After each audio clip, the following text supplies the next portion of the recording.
की पूरी team, banking sector के मित्र, इन सबको मैं बधाई देता हूं, क्योंकि आज छुट्टी का दिन होने के बाद भी बैंक समेत सभी लोग इस कार्यक्रम को सफल बनाने के लिए जुटे हुए हैं। और मुझे खुशी है कि कृषि मंत्रालय ने आज का रविवार होने के बाद भी जो दिवस पसंद किया है, और उसका कारण बहुत महत्वपूर्ण है, बहुत बड़ा प्रेरक है। आज हल षष्ठी है। हम किसान भाई बहन बहुत भली तरह जानते हैं कि आज हल षष्ठी है, भगवान बलराम जी की जयंती है, और किसान भगवान बलराम को पूजता है। हल की पूजा करके ही अपने कारोबार को चलाता है। तो ऐसा एक पवित्र दिवस आज एक बहुत बड़ी योजना लेकर के आए हैं। मैं सभी देशवासियों को, विशेष तौर पर मेरे किसान भाइयों बहनों को हल छठ की और दाऊ जन्मोत्सव की बहुत बहुत शुभकामनाएं देता हूं। इस बेहतर पावन अवसर पर देश में कृषि से जुड़ी सुविधाएं तैयार करने के लिए 1,00,000 करोड़ रुपए का विशेष फंड लॉन्च किया गया है। आज के पवित्र दिन पर लॉन्च किया गया है।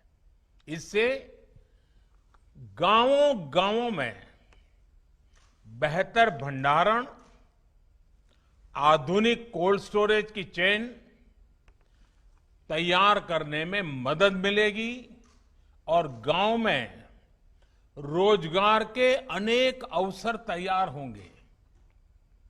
इसके साथ साथ 8.5 करोड़ किसान परिवारों के खाते में पलक झपकते आपने देखा होगा, स्विच ऑन किया और पीएम किसान सम्मान निधि के 17,000 करोड़ रुपए सीधे सीधे 8.5 करोड़ किसानों के खाते में जमा हो गए। कोई बिचौलिया नहीं, कोई कमीशन नहीं, सीधा सीधा किसान के पास चला गया। संतोष इस बात का है कि इस योजना का जो लक्ष्य था, वो लक्ष्य हासिल हो रहा है। हर किसान परिवार तक सीधी मदद पहुंचे और जरूरत के समय पहुंचे, इस उद्देश्य में ये योजना सफल रही है। बीते 1.5 साल में इस योजना के माध्यम से 75,000 करोड़ रुपए सीधे किसानों के बैंक खाते में जमा हो चुके हैं। इसमें से 22,000 करोड़ रुपए था कोरोना के कारण लगे लॉकडाउन के दौरान किसानों तक पहुंचाए गए हैं। साथियों, दशकों से ये मांग और मंथन चल रहा था कि गांव में उद्योग क्यों नहीं लगते। जैसे उद्योगों को अपने उत्पाद का दाम तय करने में और उसको देश में कहीं पर भी बेचने की आजादी रहती है, वैसी सुविधा किसानों को क्यों नहीं मिलती। ये अन्याय किसानों के साथ क्यों हो रहा है। अब ऐसा तो नहीं होता कि अगर साबुन का उद्योग किसी शहर में लगा है तो उसकी बिक्री सिर्फ उसी शहर में होगी। कि साबुन तो देश के हर कोने में, दुनिया में कहीं पर भी बिक सकता है, लेकिन खेती में अब तक ऐसा नहीं होता था। जहां अनाज पैदा होता है तो किसान को स्थानीय मंडी में जाकर के ही उसको बेचना पड़ता था। इसी तरह ये भी मांग उठती रही कि अगर बाकी उद्योगों में कोई बिचौलिए नहीं है, तो फसलों के व्यापार में ये बिचौलिए क्यों होने चाहिए? अगर उद्योगों के विकास के लिए इंफ्रास्ट्रक्चर तैयार होता है तो वैसा ही आधुनिक इंफ्रास्ट्रक्चर कृषि के लिए भी मिलना चाहिए। साथियों, अब आत्मनिर्भर भारत अभियान के तहत किसान और खेती से जुड़े इन सारे सवालों के समाधान ढूंढे जा रहे हैं। एक देश एक मंडी के जिस मिशन को लेकर के बीते 7 साल से काम चल रहा था, वो अब पूरा हो रहा है। पहले इनाम के जरिए एक टेक्नोलॉजी आधारित एक बड़ी व्यवस्था बनाई गई। अब कानून बनाकर किसान को मंडी के दायरे से और मंडी टैक्स के दायरे से मुक्त कर दिया गया है। अब किसान के पास अनेक विकल्प है। अगर वो अपने खेत में ही अपनी उपज का सौदा करना चाहे तो वो कर सकता है, या फिर सीधे वेयर हाउस से इनाम से जुड़े व्यापारियों और संस्थानों को जो भी उसको ज्यादा दाम देता है उसके साथ फसल का सौदा किसान कर सकता है। इसी तरह एक और नया कानून जो बना है उससे किसान अब उद्योगों से सीधी साझेदारी भी कर सकता है। और मैं बताऊं, भारत के उद्योग जगत का जितना निवेश गांव और किसान में होना चाहिए था वो बहुत यानी नगण्य था, मामूली था, और उसमें हमारे कुछ कानून नियम भी आड़े आते थे। अब देखिए, जैसे आलू का किसान चिप्स बनाने वालों से फल उत्पादक यानी बागवान, जूस, मुरब्बा, चटनी, या कोई आयुर्वेदिक पौधे वाले किसान है तो फार्मेसी को, जैसे उत्पाद बनाने वाले जो उद्योग हैं उनके साथ वो पार्टनरशिप कर सकता है। इससे किसान को फसल की बुआई के समय तय दाम मिलेंगे, जिससे उसको कीमतों में होने वाली गिरावट से राहत मिल जाएगी। साथियों, हमारी खेती में पैदावार समस्या नहीं है, बल्कि पैदावार के बाद होने वाली उपज की बर्बादी ये बहुत बड़ी समस्या रही है। इससे किसान को भी नुकसान होता है और देश को भी बहुत नुकसान होता है। इसी से निपटने के लिए एक तरफ कानूनी अड़चनों को दूर किया जा रहा है और दूसरी तरफ किसानों को सीधी मदद दी जा रही है। अब जैसे आवश्यक वस्तुओं से जुड़ा एक कानून हमारे देश में बना था और कई दशकों पहले बना था, लेकिन वो क्यों बना था? क्योंकि उस समय देश में अन्न की कमी थी, भारी कमी थी, और इसलिए उस कानून की जरूरत थी।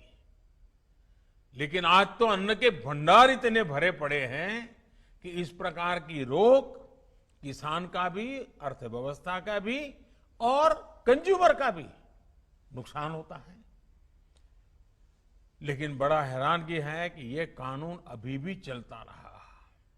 जब हम दुनिया के दूसरे बड़े अन्न उत्पादक बन चुके हैं, तब इस कानून की कोई जरूरत नहीं है। गांव में अगर अच्छे गोदाम नहीं बन पाए, कृषि आधारित उद्योगों को अगर प्रोत्साहन नहीं मिल पाया, तो उसका एक बड़ा कारण ये कानून स्वयं में एक बहुत बड़ा रुकावट था।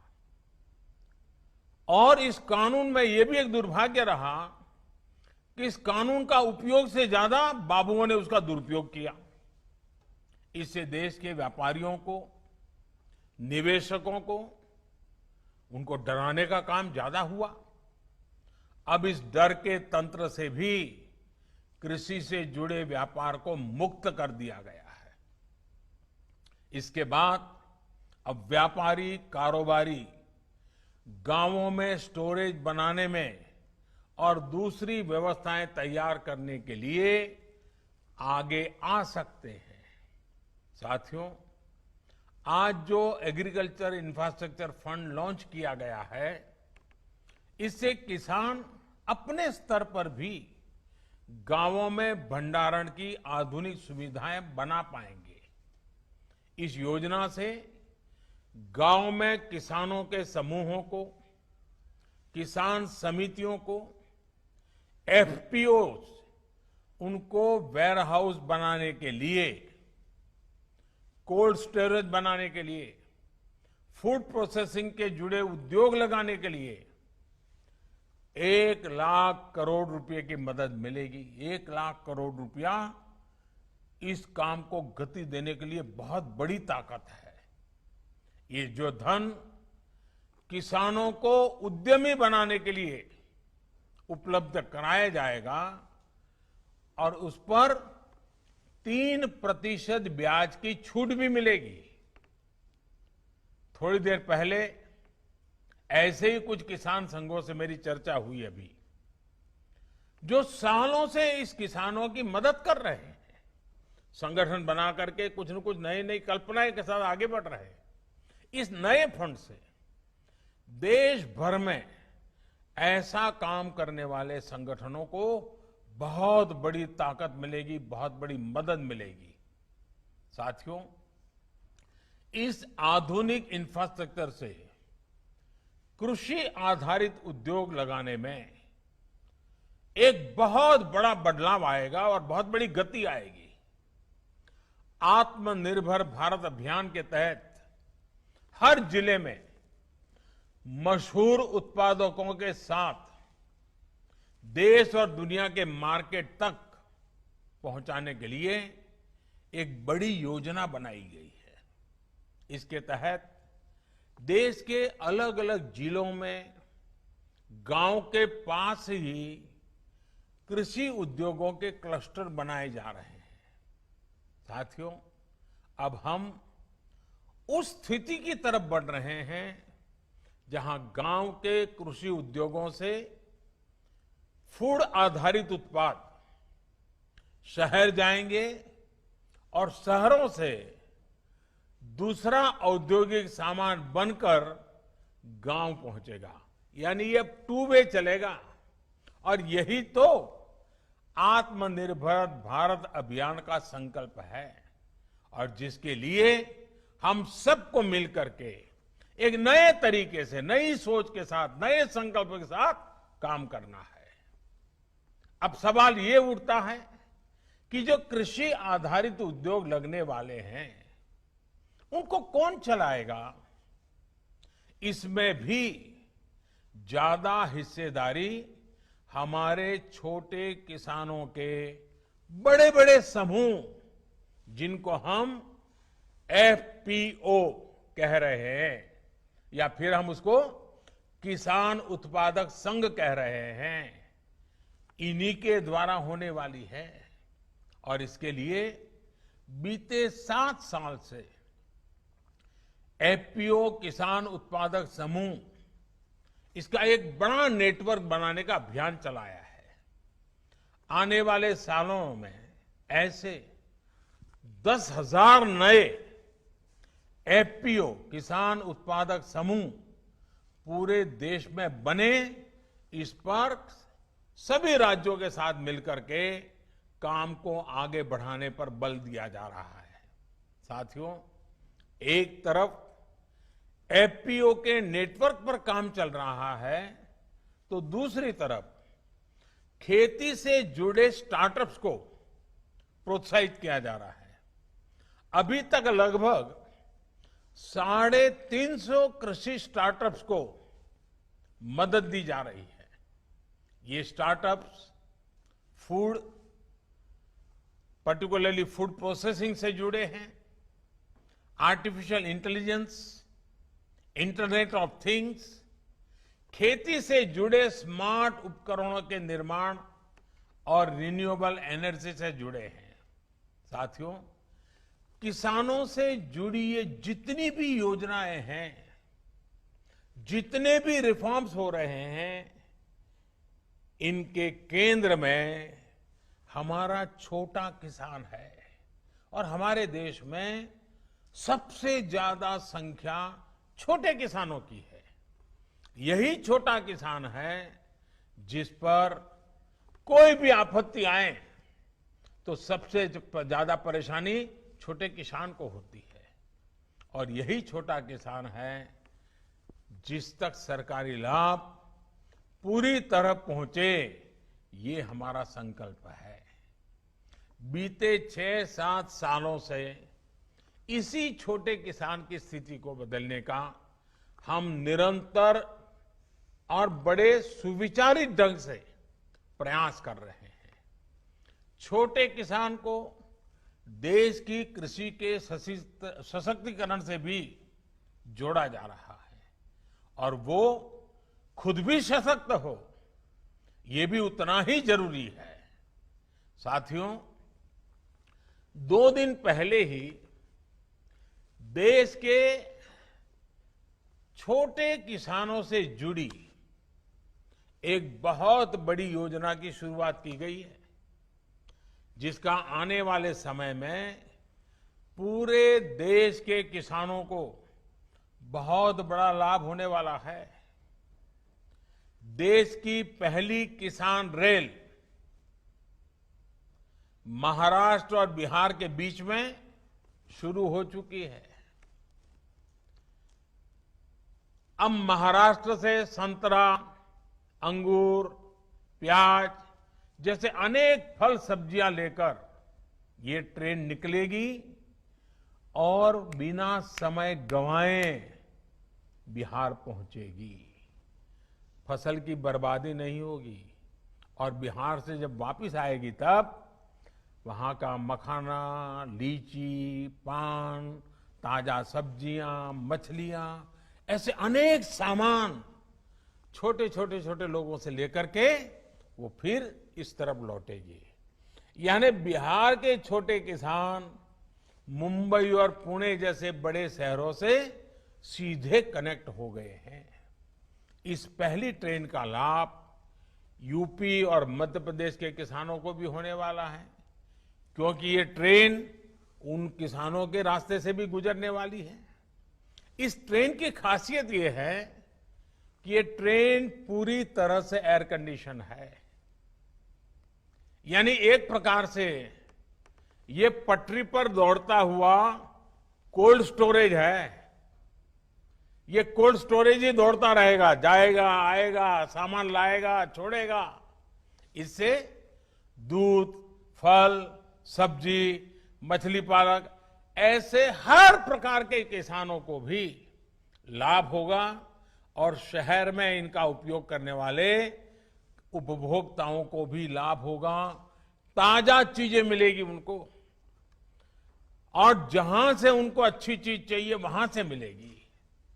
किसान को लाभ ये होगा कि उसको अपनी फसल स्थानीय मंडियों या हाट बाजारों में मजबूरन कम दाम पर बेचना नहीं पड़ेगा। उसकी मजबूरी जाएगी। ट्रकों में फल सब्जी जिस प्रकार बर्बाद हो जाते थे, उससे भी मुक्ति मिलेगी और ट्रकों के मुकाबले भाड़ा भी कई गुना कम हो जाएगा। शहरों में रहने वाले साथियों को लाभ ये होगा कि अब मौसम के कारण या दूसरे संकटों के समय फ्रेश फल सब्जियों की जो कमी हो जाती थी वो भी नहीं होगी और कीमत पर भी जो कभी कभी खेल खेलने का लोगों को मौका मिल जाता था वो भी बंद हो जाएगा। इतना ही नहीं, इससे गांवों में छोटे किसानों की स्थिति में एक और परिवर्तन आएगा। अब जब देश के बड़े शहरों तक छोटे किसानों की पहुंच हो रही है, तो वो ताजा सब्जियों उगाने की दिशा में आगे बढ़ेंगे, पशुपालन और मत्स्य पालन की तरफ भी प्रोत्साहित होंगे। इससे कम जमीन से भी अधिक आय का रास्ता खुल जाएगा। रोजगार और स्वरोजगार के अनेक नए अवसर खुलेंगे। साथियों, ये जितनी भी कदम उठाए जा रहे हैं, इनसे 21वीं सदी में देश की ग्रामीण अर्थव्यवस्था की तस्वीर भी बदलेगी। कृषि से आय में भी वृद्धि होगी। हाल में मिल गए जितने भी निर्णय लिए गए हैं, हर निर्णय आने वाले समय में गांव के नजदीक ही व्यापक रोजगार तैयार करने वाले अनेक अवसर इससे होने वाले हैं। गांव और किसान आपदा में भी देश को कैसे संबल दे सकता है, ये बीते 6 महीने से हम देख रहे हैं। ये हमारे किसान ही हैं जिन्होंने लॉकडाउन के दौरान देश को खाने पीने की जरूरी सामान की समस्या नहीं होने दी। देश जब लॉकडाउन में था, तब हमारा किसान खेतों में फसल की कटाई कर रहा था और बुआई के नए रिकॉर्ड बना रहा था। लॉकडाउन के पहले दिन से लेकर के दीपावली और छठ तक के 8 महीनों के लिए 80 करोड़ से ज्यादा देशवासियों तक अगर मुफ्त राशन आज हम दे पा रहे हैं, पहुंचा पा रहे हैं, तो उसके पीछे भी हमारे सामर्थ्य के साथ साथ हमारे इन किसानों की तपस्या जुड़ी है, उनकी मेहनत जुड़ी हुई है, तब जाकर के। और ये दुनिया का सबसे बड़ा प्रोजेक्ट है। 80 करोड़ परिवारों को, 80 करोड़ लोगों को 8 महीने तक मुफ्त में खाना मिले, कोई गरीब रात को भूखा न सो जाए। अगर हमारे किसानों ने ये तपस्या न की होती, इतना बड़ा काम न किया होता, तो शायद ये हम भी चाहते हुए भी शायद न कर पाते। साथियों, सरकार ने भी सुनिश्चित किया कि किसान की उपज की रिकॉर्ड खरीद हो, जिससे पिछली बार की तुलना में करीब 27,000 करोड़ रुपए ज्यादा किसानों की जेब में पहुंचा है। बीज हो या खाद, इस बार मुश्किल परिस्थितियों में भी रिकॉर्ड उत्पादन किया गया और डिमांड के अनुसार किसान तक पहुंचाया गया। यही कारण है कि इस मुश्किल समय में भी हमारी ग्रामीण अर्थव्यवस्था मजबूत है, गांव में परेशानी कम हुई है। हमारे गांव की ये ताकत देश के विकास की गति को भी तेज करने में अग्रणी भूमिका निभाए। इसी विश्वास के साथ आप सभी किसान साथियों को मेरी तरफ से बहुत बहुत शुभकामनाएं हैं। भगवान बलराम के हम पर आशीर्वाद बने रहें। कोरोना को गांव से बाहर रखने में जो प्रशंसनीय काम मेरे किसान भाई बहनों ने, हमारे गांव वालों ने किया है, उसको आप जरूर जारी रखेंगे। 2 गज की दूरी और मास्क है जरूरी, ये मंत्र पर अमल करते रहें, सतर्क रहें, सुरक्षित रहें। भगवान बलराम के आशीर्वाद सदा सर्वदा आप पर बना रहे।